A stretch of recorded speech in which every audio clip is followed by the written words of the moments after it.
We had some incidents as well sometime in March. The first ones appear here.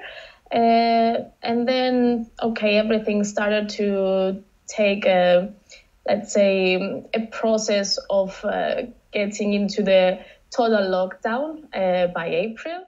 I mean, we didn't have many incidents as in other countries. The government was actually quite at the right point.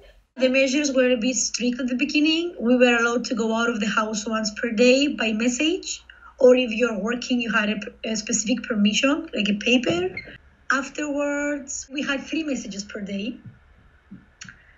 So we were able to, be more free, go to the supermarket, and go do your job. Some cafes were opening slowly. At the beginning of March, 2 crossing points were closed. And we were told by the government that they were closed because of the coronavirus. So it was very interesting that they only closed 2 borders, but not all of them. And then, obviously, when we were in total lockdown, they closed all of them. This is something that's been very hard for a lot of people that work on either side. People that for some reason or another have been trapped on either side. From 6 o'clock on the 16th of March, people from abroad, they're not allowed to come back to Cyprus unless they have a certificate from the doctor in their country or in the country they have visited at that time, saying that they don't have the virus. But due to the border restrictions, I couldn't go back home. And my flight was cancelled. But now our government has started some repatriation flights to bring us home. But the good news for us, for students that are studying in international countries, they have the option to claim for 750 euros from our government in order to help our situation here.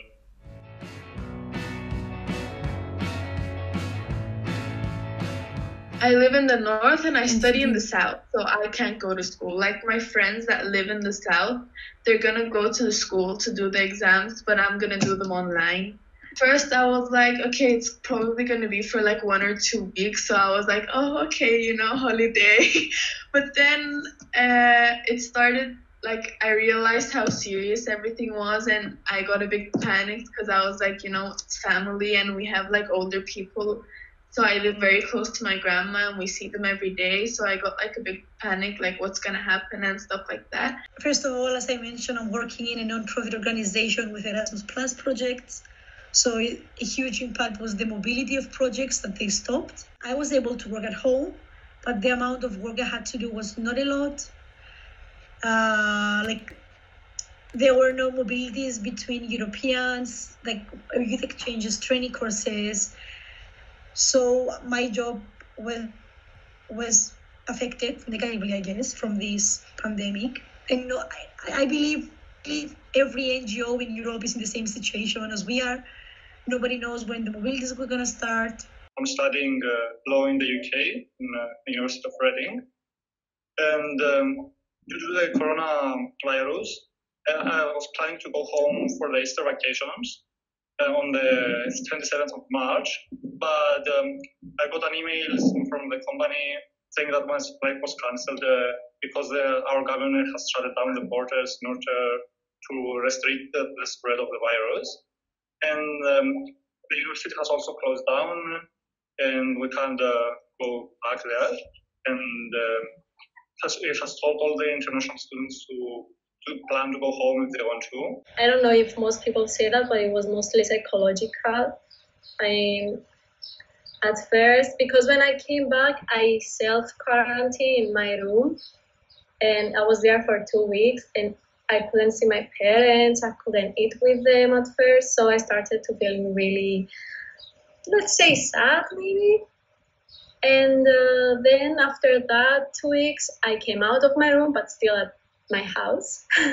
I feel very lucky to be able to work from home because it means that I don't have to think about possibly being infected with the virus or anything like that. That part is great, but it's very difficult motivating yourself, and also not having the chance to interact with colleagues, just even like a 2-minute break and sharing a joke or a laugh or something like that. I think I've been one of the lucky ones since I had my work and I was busy enough not to realize that it was so long being at home.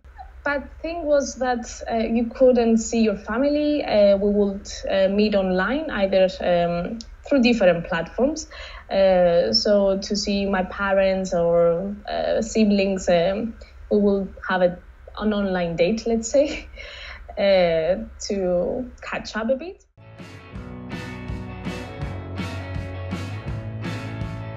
To be very honest, in Cyprus, the local media don't really report much on this, or at least I didn't see much on this. Each member state, in any case, is going to go their own way in terms of their measures and in terms of acting, and I don't think there's anything that the EU can do to, enforce anything, because that's not their job.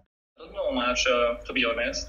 But what I have managed to find out is that they have provided lots of funds to help the countries and with medical supplies and with actual people, doctors that are traveling across borders in order to help, especially in Italy that I have seen that each country is helping as much as they can by sending either money or people or medical supplies. I saw actions from Europe that they were helping with medicine, helping with some supplies in some countries.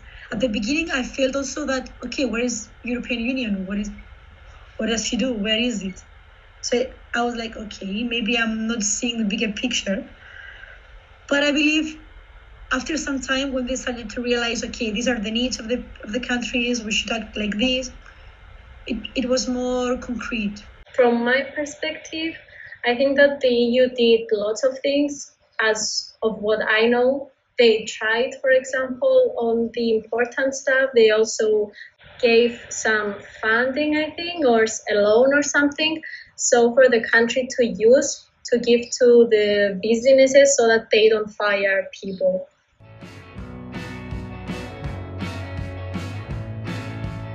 I want to see the EU moving towards the Green Deal for the green recovery rather than anything else, because with the green recovery we can recover and we can never go back to what happened. I fear that the governments right now will start to care about economic recovery rather than the green economic recovery. I think if they have managed to sit together all the countries and make a universal decision, it will be better, and also to synchronize all of their moves and do the same in each country, so it will be safer and restrict the spread of the virus. And instead of having each government has its own policies, and it's essential that they have to work together.